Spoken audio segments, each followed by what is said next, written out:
എല്ലാ പ്രിയപ്പെട്ടവർക്കും ക്രിസ്തുയേശുവിൻ്റെ നിസ്തുല നാമത്തിൽ സ്നേഹവന്ദനം അറിയിക്കട്ടെ.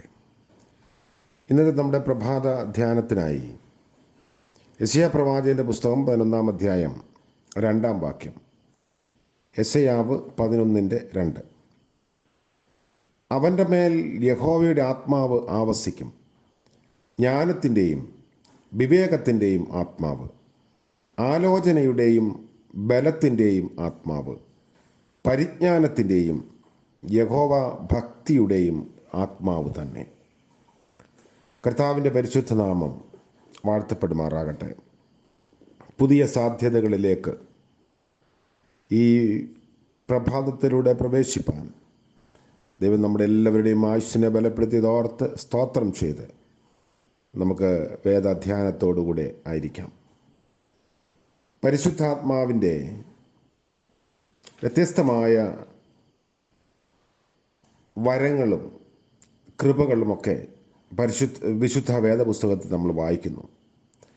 സ്നേഹത്തിൻ്റെ അഗ്നിയായി പരിശുദ്ധാത്മാവ് നമ്മുടെ നിരന്തര ജീവിതത്തിൽ വ്യാപരിക്കുന്നതിനെയാണ് കഴിഞ്ഞ ദിവസം ധ്യാനിച്ചത്. ഇന്ന് വെളിച്ചത്തിൻ്റെ അഗ്നിയായി പരിശുദ്ധാത്മാവ് നമ്മുടെ ജീവിതത്തെ പ്രകാശപൂരിതമാക്കുന്നത് നമുക്ക് ധ്യാനിക്കാം. ഇരുട്ട് വ്യാപിക്കുമ്പോൾ നമ്മൾ തീ കത്തിക്കുന്നു. അത് ചൂട് ലഭിക്കേണ്ടതിനല്ല, വെളിച്ചം ലഭിക്കേണ്ടതിനാണ്. ഇസ്രായേലിയർക്ക് മരുഭൂമിയിൽ രാത്രികാലങ്ങളിൽ അഗ്നിസ്തംഭമാണ് വെളിച്ചം പകർന്നതും വഴി നടത്തിയതും. പരിശുദ്ധാത്മാവ് വെളിച്ചം അഥവാ വിജ്ഞാനം പകരുന്നു. ഏത് മണ്ഡലത്തിൽ പ്രവർത്തിക്കുന്നവർക്കും പരിശുദ്ധാത്മാവാണ് വിജ്ഞാനം നൽകുന്നത്. ജ്ഞാനത്തിൻ്റെയും വിവേകത്തിൻ്റെയും ആത്മാവ്, ആലോചനയുടെയും ബലത്തിൻ്റെയും ആത്മാവ്, പരിജ്ഞാനത്തിൻ്റെയും യഹോവ ഭക്തിയുടെയും ആത്മാവ്. യെശയ്യാ പ്രവാചകൻ പരാമർശിച്ചിട്ടുള്ളത് പരിശുദ്ധാത്മ നൽവരങ്ങളെക്കുറിച്ചാണ്. വിശുദ്ധ പൗലോസ് പ്രാർത്ഥിക്കുമ്പോൾ ജ്ഞാനത്തിൻ്റെയും വെളിപ്പാടിൻ്റെയും ആത്മാവിനെ പകരേണ്ടതിനായി അപേക്ഷിക്കുന്നു. എഫെസ്യ ലേഖനം 1-ാം അധ്യായത്തിൽ.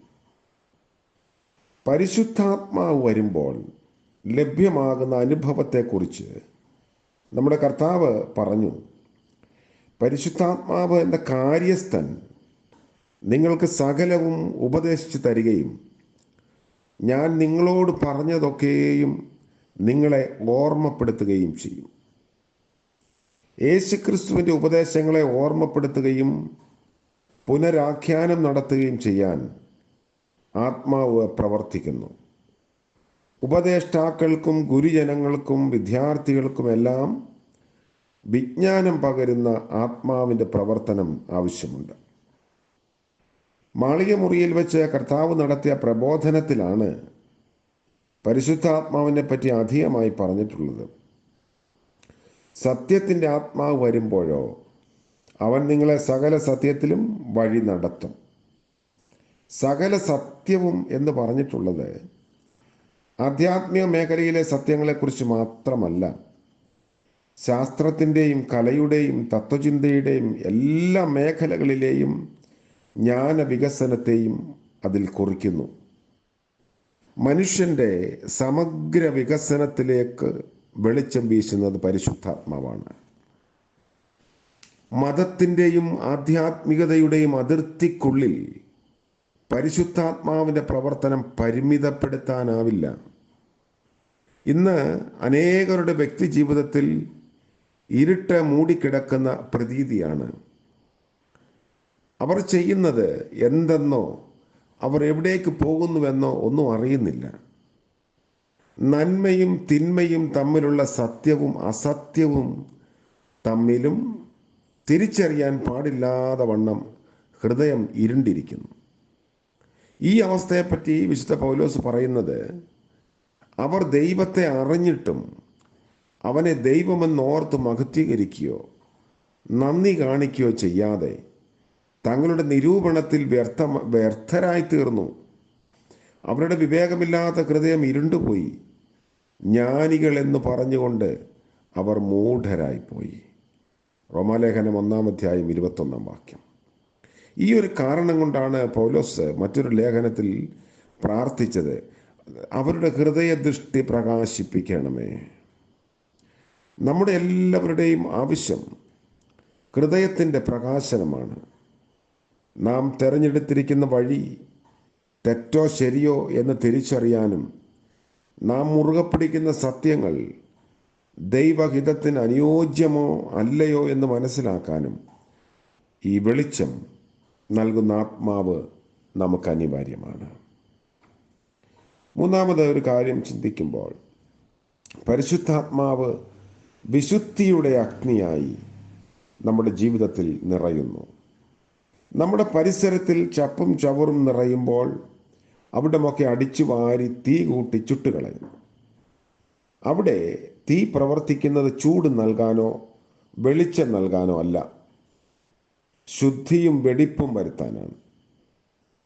അതുപോലെ സ്വർണത്തിൽ കലർന്നിട്ടുള്ള കലർപ്പിനെ മാറ്റാനും തീയിൽ കൂടി സ്ഫുടം ചെയ്യുന്നു. തനി സ്വർണമാക്കി മാറ്റാൻ അഗ്നി പ്രവർത്തിക്കുന്നു.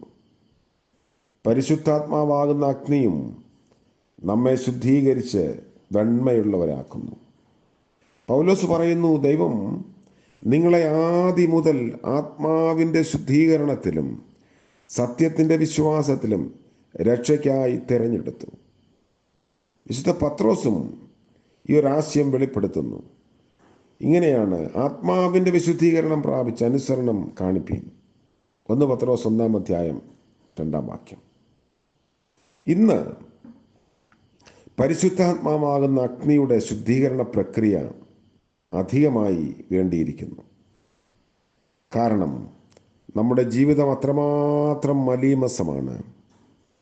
നഗരപ്രാന്തങ്ങൾ മാലിന്യം കൊണ്ട് നിറഞ്ഞതാണെന്നും അവിടെയുള്ള ജീവിതം തന്നെ ദുസ്സഹമാണെന്നും നമ്മൾ പരാതിപ്പെടുന്നു. പകർച്ചവ്യാധിക്കുള്ള സാധ്യതയെപ്പറ്റി മുന്നറിയിപ്പ് നൽകുന്നു. അതിന് തുല്യമായി നമ്മുടെ ഹൃദയാന്തർഭാഗവും മാറിയിരിക്കുന്നു. അവിടെ നിന്ന് പുറപ്പെട്ടു വരുന്നത് എന്താണെന്ന് കർത്താവ് തന്നെ വെളിപ്പെടുത്തുന്നു. മനുഷ്യനിൽ നിന്ന് പുറപ്പെടുന്നത് അത്രേ മനുഷ്യനെ അശുദ്ധനാക്കുന്നത്. അകത്ത് നിന്ന് മനുഷ്യരുടെ ഹൃദയത്തിൽ നിന്ന് തന്നെ ദുശ്ചിന്ത, വ്യഭിചാരം, പരസംഗം, കൊലപാതകം, മോഷണം, അത്യാഗ്രഹം, ദുഷ്ടത, ചതി, ദുഷ്കർമ്മം, വിടക്ക് കണ്ണ്, ദൂഷണം, അഹങ്കാരം, മൂഢത എന്നിവ പുറപ്പെടുന്നു. ഈ ദോഷങ്ങളെല്ലാം അകത്തു നിന്ന് പുറപ്പെട്ട് മനുഷ്യനെ അശുദ്ധനാക്കുന്നു. വിശുദ്ധ മർക്കോസ് 7-ാം 20 അപ്പോൾ അശുദ്ധമായ ഹൃദയത്തിൽ നിന്നാണ് അശുദ്ധമായ പ്രവൃത്തി ഉണ്ടാകുന്നത്. അതുകൊണ്ട് ഹൃദയത്തിന് വെടിപ്പും വിശുദ്ധിയും കൈവരുത്തുകയാണ് ആവശ്യം. പൗലോസ് ഓർമ്മപ്പെടുത്തുന്നു, ദൈവത്തിൻ്റെ ഇഷ്ടമോ നിങ്ങളുടെ ശുദ്ധീകരണം തന്നെ.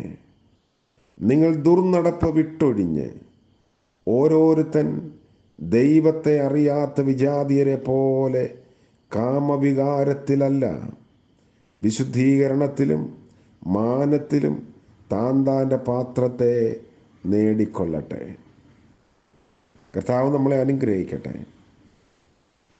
വിശുദ്ധിയുടെ അഗ്നിയായി, വെളിച്ചത്തിൻ്റെ അഗ്നിയായി,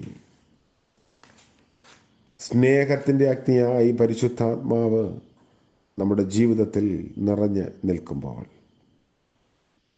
അതിനോട് നോ എന്ന് പറയാൻ നമുക്കിടയാകരുത്. നമ്മുടെ ജീവിതത്തെ ശുദ്ധീകരിക്കാൻ ഇതാവശ്യമാണ്. നമുക്ക് വെളിച്ചം പകരാൻ പരിശുദ്ധാത്മാവിൻ്റെ നിറവ് ആവശ്യമാണ്.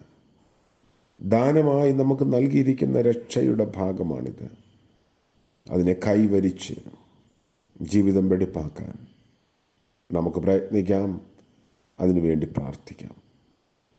പരിശുദ്ധാത്മാവായ ഞങ്ങളുടെ ദൈവമേ, മനോഹരമായ പുതിയ ദിനത്തിൻ്റെ പ്രഭാതത്തിനായി നന്ദിയോടെ സ്തോത്രം ചെയ്യുന്നു. രാത്രിയിൽ അടിയങ്ങൾക്ക് കാവലായി അവിടുന്ന് കൂടെയിരുന്നു, നിദ്രയും വിശ്രമവും നൽകി. ജീവനുള്ളവരുടെ ദേശത്ത് യഹോവയുടെ നാമം വിളിച്ചപേക്ഷിപ്പാൻ തക്കവണ്ണം ഞങ്ങളെ പ്രാപ്തീകരിച്ചു. പുതിയ ദിനത്തിലേക്ക് ഞങ്ങൾ പ്രവേശിക്കുമ്പോൾ കർത്താവെ, വിശുദ്ധിയോടെ ജീവിപ്പാൻ ഞങ്ങളെ സഹായിക്കണമേ. വെളിച്ചത്തിൻ്റെയും വിശുദ്ധിയുടെയും അഗ്നിയായി ഇന്ന് ഞങ്ങളുടെ ജീവിതത്തിൻ്റെ എല്ലാ മേഖലകളിലും പരിശുദ്ധാത്മാവിൻ്റെ സാന്നിധ്യം തിരിച്ചറിയാൻ ഞങ്ങളെ സഹായിക്കണമെന്ന് പ്രാർത്ഥിക്കുന്നു. പ്രഭാതം മുതൽ പ്രദോഷം വരെയും മാറാത്ത സാന്നിധ്യവും കൃപയും നൽകി അടിയങ്ങളോട് കൂടെ ഇരിക്കണമേ. ഞങ്ങളുടെ ആവശ്യങ്ങളിൽ അവിടുന്ന് മനസ്സലിവ് കാണിക്കണമേ. ഇന്ന് ജന്മദിനം ആഘോഷിക്കുന്ന പ്രിയപ്പെട്ടവർക്ക് വേണ്ടിയും വിവാഹ വാർഷികം ആഘോഷിക്കുന്നവർക്ക് വേണ്ടിയും പ്രാർത്ഥിക്കുന്നു. കർത്താവെ, വിശുദ്ധിയുടെയും നന്മയുടെയും അനുഗ്രഹത്തിൻ്റെയും ഒരു പുതിയ വർഷം അവിടുന്ന് ദാനമായി നൽകി ആണ്ടിൻ്റെ ആരംഭം മുതൽ അവസാനം വരെയും അവിടുന്ന് കൂടെ ഇരിക്കണമേ. യേശു മശിഹ മൂലം പ്രാർത്ഥിക്കുന്നത് കൃപയോടെ കേൾക്കുമാറാകണമേ. ആമേൻ. ത്രിയേക ദൈവത്തിൻ്റെ അനുഗ്രഹവും കാവലും നാം എല്ലാവരോടും കൂടെ ഇന്നും എന്നേക്കും ഉണ്ടായിരിക്കുമാറാകട്ടെ. ആമേൻ.